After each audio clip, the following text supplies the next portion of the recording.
നോക്കിയാലും കാണും. That is the question. അങ്ങനല്ല ക്വസ്റ്റ്യൻ അതന്നല്ലേ കറക്റ്റ്. പത്തരമാറ്റിന്റെ ലൊക്കേഷനിൽ എവിടെ നോക്കിയാലും കാണാം. അങ്ങനെ ഒരു പ്രോപ്പർട്ടി. ആനക്കൊമ്പ ഇത് തന്നെ. ഫ്ലവർ വൈസ് എവിടെ നോക്കിയാലും ഓരോരോ കോർണറിൽ ഒന്നും ഇല്ലെങ്കിൽ ഒരു വാട്ടർ ഫ്ലവർ വൈസ്. അങ്ങനല്ല ക്വസ്റ്റ്യൻ. ഓക്കേ ഓക്കേ ഓക്കേ, ഒരു ചാൻസും കൂടെ ഒരു ചാൻസ് കൊടുക്കുക. കുറച്ച് ബുദ്ധിപരമായി ചിന്തിക്കുക. അപ്പു പാര് പൈസ തരില്ല മോനെ. ഞങ്ങളിപ്പോ ഒളിച്ചോടും ഇവിടെന്നോ ഞങ്ങൾ ഓടി രക്ഷപ്പെടും. ഓക്കെ, അപ്പൊ ഇതിനകത്തുള്ള നിങ്ങളുടെ ടാസ്ക് എന്താന്ന് വെച്ചാല് നിന്നെ പോലെ ഒരു മകനെ ജനിപ്പിച്ച എന്നെ പുഴുകൾ കടിച്ചു തിന്നോട്ടെ. ഇത് ചേച്ചി അഭിനയിക്കണം. നിങ്ങൾ രണ്ടോളം അങ്ങോട്ടും ഇങ്ങോട്ടും അഭിനയിക്കണം. എന്ന് നിന്നെ ഇനി എന്റെ 7 അയലക്കത്ത് കാണരുത്. Get out of this floor. അല്ല, അപ്പൊ ആ കുട്ടിക്ക് പ്രോമിറ്റ് ചെയ്യണം. അയ്യോ എനിക്കിതൊന്നും പറ്റില്ല. അഭിനയിച്ചാ മതി. ജലജ അങ്ങോട്ട് കേറട്ടെ ഉള്ളിലോട്ട്. ചിരിക്കരുത്. ചിരി. എന്താ അമ്മ ഈ പറയുന്നത്? അമ്മ പറഞ്ഞിട്ടല്ലേ ഇതെല്ലാം ഞാൻ ഒപ്പിച്ചു വെച്ചത്. എന്തിനാ അമ്മ അവസാന നിമിഷം കൊണ്ട് എന്നിങ്ങനെ പറയരുത്? എടാ, നിന്നെപ്പോൾ ഒരു മകനെ ജനിപ്പിച്ച എന്നെ ഇല്ലേ പുഴു കടിച്ച് ചത്തോട്ടെ. ഇനി നിന്നെ എന്നെ 7 അയലോക്കത്ത് കണ്ടുപോരുത്. Get out of this house. അമ്മ ഞാനൊന്ന് പറയുന്നത് കേക്ക്.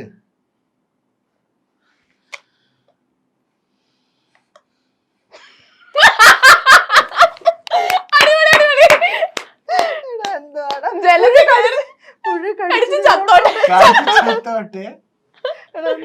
ഇതൊക്കെ എനിക്കറിയില്ല. ഞാൻ 2 വർഷം കൊണ്ട് അപ്പുവിന്റെ ഐഡിയ ആയിരിക്കും. അടിപൊളിയായിട്ട് ചെയ്തിട്ട് രണ്ടുപേരും നന്നായിട്ട്. Super super. ഇത് ഇനി ഒരു ക്വസ്റ്റിനും കൂടെ തെറ്റിച്ചാലാണ് ആ പൈസ എനിക്ക് തിരിച്ചു തരണ്ടുള്ളൂ. ഇനി അടുത്തതിൽ സെറ്റ് ആക്കിയാൽ മതി. ഇതെന്തുവാ അത് ഒടിച്ചെടുത്തോ? ഈ കുട്ടിയുടെ ഒരു ചെറിയ അംശങ്ങൾ മാത്രമാണ് നിങ്ങൾ കാണുന്നത്. ഓക്കെ, അപ്പൊ നമുക്ക് അടുത്ത ക്വസ്റ്റ്യനിലേക്ക് പോവാം. ഓക്കെ, പത്തരമാറ്റിന്റെ ലൊക്കേഷനിൽ ഏറ്റവും കൂടുതൽ തവണ അബദ്ധങ്ങൾ പറ്റിയിട്ടുള്ള ആർട്ടിസ്റ്റ്. ഓക്കെ, നോക്കട്ടെ. അബി ജലജ. കളത്തരം നോക്കട്ടെ. ആകാശ്. എന്റെ സ്വന്തം പേര് എനിക്ക് ഓൾറെഡി അറിയാലോ. അന്നാലും പറ്റത്തില്ല. അപ്പൊ എഴുതാൻ അയ്യോ, അത് കംപ്ലീറ്റ് ചെയ്തിട്ട് പറഞ്ഞാ പോരായിരുന്നോ? എന്നടി ഞാൻ ഫുള്ള് എഴുതിട്ടാണ് കാണിച്ചത്. സാരമില്ല.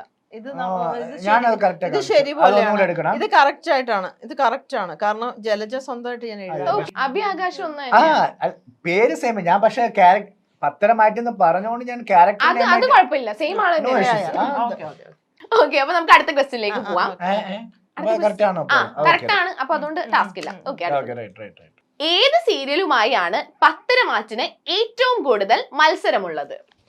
കറക്റ്റ് ആയിട്ട് എഴുതണേ. അക്ഷരമൊന്നും തെറ്റി പോവല്ലേ? ഓക്കെ,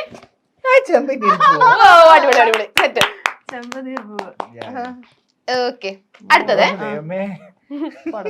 ഞങ്ങളെ രക്ഷിക്കണേ. നിങ്ങളുടെ ലൊക്കേഷനിൽ നിന്നും ഒരാളെ ബിഗ് ബോസ് ഷോയിലേക്ക് പറഞ്ഞു വിടണം. ആരെയാകും ആ ഷോയ്ക്ക് ഏറ്റവും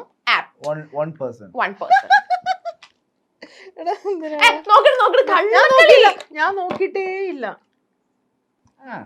ഓക്കെ, നോക്കട്ടെ. ജലജ സ്മിത. ജലജ പറയും. 10,000 രൂപ നമുക്കുള്ളതെല്ലാം ചേച്ചി ഈ വർഷത്തെ ബിഗ് ബോസ് സീസൺ 7 ചേച്ചി ഉണ്ടോ? പ്രഡിക്ഷൻ ലിസ്റ്റിലൊക്കെ ചേച്ചിയുടെ പേരൊക്കെ കാണുന്നുണ്ടല്ലോ. ബിഫോർ പത്തരമാറ്റി എനിക്ക് ഒരു ഇൻവിറ്റേഷൻ ഉണ്ടായിരുന്നു. ആണോ? ചേട്ടനെ വിളിച്ചിട്ടുണ്ടായിരുന്നോ? എനിക്ക് ഫാമിലി വിട്ടു ഞാൻ ആക്ച്വലി പോകാൻ വേണ്ടി എല്ലാം റെഡി ആയിട്ടിരിക്കുകയായിരുന്നു. അതായത് 100 ഡേയ്സിന്റെ ഡ്രസ് ഉൾപ്പെടെയുള്ള ഫുൾ പാക്ഡ് ആയിരുന്നു. എന്നിട്ട് പത്തരമാറ്റി കിട്ടിയ.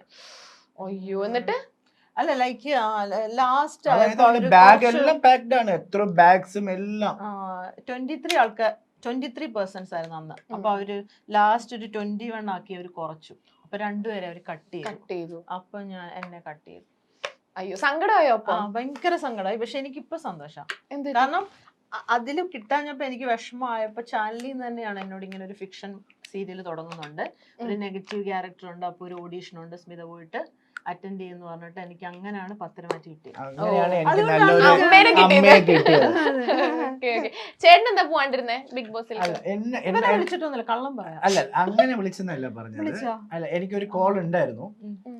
അപ്പം എൻ്റെ അടുത്ത് എനിക്ക് പിന്നെ എന്നെ സംബന്ധിച്ചോളം ആ ടൈമിൽ എന്റെ ഗ്രാൻഡ്മ വയ്യാണ്ടിരിക്കുകയായിരുന്നു. എന്റെ ഓൾ ഇൻ ഓൾ ആണ് എന്റെ ഗ്രാൻഡ്മ. ഗ്രാൻഡ്മ വിട്ട് അത് മാത്രല്ല എനിക്ക് ഫാമിലി വിട്ട് മാറി നിൽക്കാൻ, അതുകൊണ്ട് തന്നെ ട്രിവാൻഡ്രം വിട്ടിട്ട് പോത്തൂല. ട്രിവാൻഡ്രം വിട്ട് Like, ഇത്രയും വർഷമായിട്ട് ഞാൻ ഒരു ഷൂട്ടിന് ഞാൻ പോയിട്ടില്ല. ഒരു മന്ത്ലി ഒരു 15 days എനിക്ക് ചിന്തിക്കാൻ പോലും പറ്റാത്ത കാര്യം. ഞാൻ ട്രിവാൻഡ്രം അല്ല എറണാകുളത്ത് അല്ലെങ്കിൽ തൃശ്ശൂർ എവിടെ ഞാൻ ഗുരുവായൂർ അമ്പലങ്ങളെല്ലാം പോയിട്ട് വരുമ്പോ മാക്സിമം 2 days അതുക്കുള്ള എനിക്ക് തിരിച്ചു പോകണം, നിക്കാൻ പറ്റത്തില്ല. ഓക്കെ, അടുത്ത ക്വസ്റ്റ്യൻ. അതും കറക്റ്റ് ആണ്. നീ ഇപ്പൊ അടുത്തത്. അല്ല ഇത് പിന്നെ കയ്യിൽ എതൊക്കെ വെക്കണം, പോക്കറ്റിലോട്ട് അങ്ങനെ വെക്കാം. പോക്കറ്റിലേക്ക് അങ്ങ് വെക്കാം. ഇവിടെ എനിക്ക് തരണം. പോച്ച് മോനെ പോച്ച്. ഒരുപാട് മുങ്ങരുത് കേട്ടോ. പകുതി 5000 കൊടുക്കണേ. 5000 കൊടുക്കണം. ഞാൻ ആലോചിക്കാം. നീ കറക്റ്റ് ബുദ്ധിപരമായി നീ ചിന്തിക്കണം. ഓക്കെ, ഇനിയുള്ള ക്വസ്റ്റ്യൻ. ഓക്കളെ കണ്ടിടരുതേ. ഇല്ല, നോക്കി എഴുതുന്നുണ്ട്. നമുക്ക് തന്നെയാ ഗുണം. നീ ചരിച്ചു വെച്ച നമ്മുടെ ഇത് കണ്ട കണ്ട. ഓക്കെ, അടുത്ത ക്വസ്റ്റ്യൻ. നിങ്ങളുടെ ലൊക്കേഷനിലെ ഷിക്കാരി ശംഭു ആരാണ്? പക്ഷെ അബദ്ധങ്ങളൊക്കെ അബദ്ധങ്ങൾ പറ്റി ഹിറ്റ് ആവുന്ന ഓൺ സ്ക്രീൻ ആണോ ഓഫ് സ്ക്രീൻ ആണോ? ഓഫ് സ്ക്രീൻ വേണോ? Of screen. നിനക്ക് എന്തുവാണ് തോന്നുന്നത്? നോക്കി ഞാൻ നോക്കിയിട്ടില്ല ഇതുവരെ. അവൻ എഴുതിട്ട് ഭയങ്കര കള്ളക്കളിയാ. അല്ല, ഞാൻ പറയുന്നത് നിനക്ക് ഇപ്പൊ ചരിച്ചു വെക്കേണ്ട കാര്യം എന്താണ്? Time out. ഓക്കെ, ഞാൻ എഴുതാൻ പോവാണേ. ഞാൻ എഴുതിയിട്ടില്ലേ? അയ്യോ എനിക്ക് ചിരി വരുന്നു. അത് കറക്റ്റ് ആണോന്ന് അറിയില്ല. ഞാനും അത് ആലോചിക്കുന്നത്. പക്ഷെ കുഴപ്പമില്ല എന്റെ കാര്യം. Time out. നോക്കട്ടെ അവിടെ എന്താ എഴുതിയേക്കുന്നത്? ഞാൻ കാണിച്ചു നോക്കി ചേച്ചി നോക്കി എഴുതുന്നത് എനിക്ക് ഉറപ്പാ. തുള്ളി പോലും കാണത്തില്ലായിരുന്നു. ഇല്ലില്ല, ഒന്നും കാണത്തില്ലായിരുന്നു. ഇവൻ ചരിച്ചു വെച്ചേക്കുമല്ലായിരുന്നോ? ഞാൻ ഇവിടെ തന്നെ വിചാരിച്ച നവ്യനെ. അതെന്താ അങ്ങനെ രണ്ടാളും ഒരേപോലെ എഴുതാൻ കാരണം? കാരണം നവ്യ അങ്ങനെ ചെയ്യത്തുള്ളൂ അവിടെ. പക്ഷെ അത് കറക്റ്റ് ആണ്. അല്ല അത് എല്ലാ പ്രാവശ്യം അല്ല, എല്ലാ പ്രാവശ്യം ചെയ്യില്ല. പക്ഷെ നവ്യ ചില സമയത്ത് അങ്ങനെ ചെയ്യുമ്പോൾ കറക്റ്റ് ആയിട്ട് ഒന്ന് വീഴാറുണ്ട്. പ്രഡിക്ഷൻ ആയാലും എന്തൊക്കെയോ കുറച്ച് കാര്യങ്ങൾ കറക്റ്റ് ആയിട്ട് കറക്റ്റ് ആ ഫോമിൽ ഒന്ന് വീഴും. വീഴും. അത് കറക്റ്റ് ആവും. നവ്യ മാത്രമേ എന്റെ മനസ്സിലുള്ളൂ. ഓക്കെ.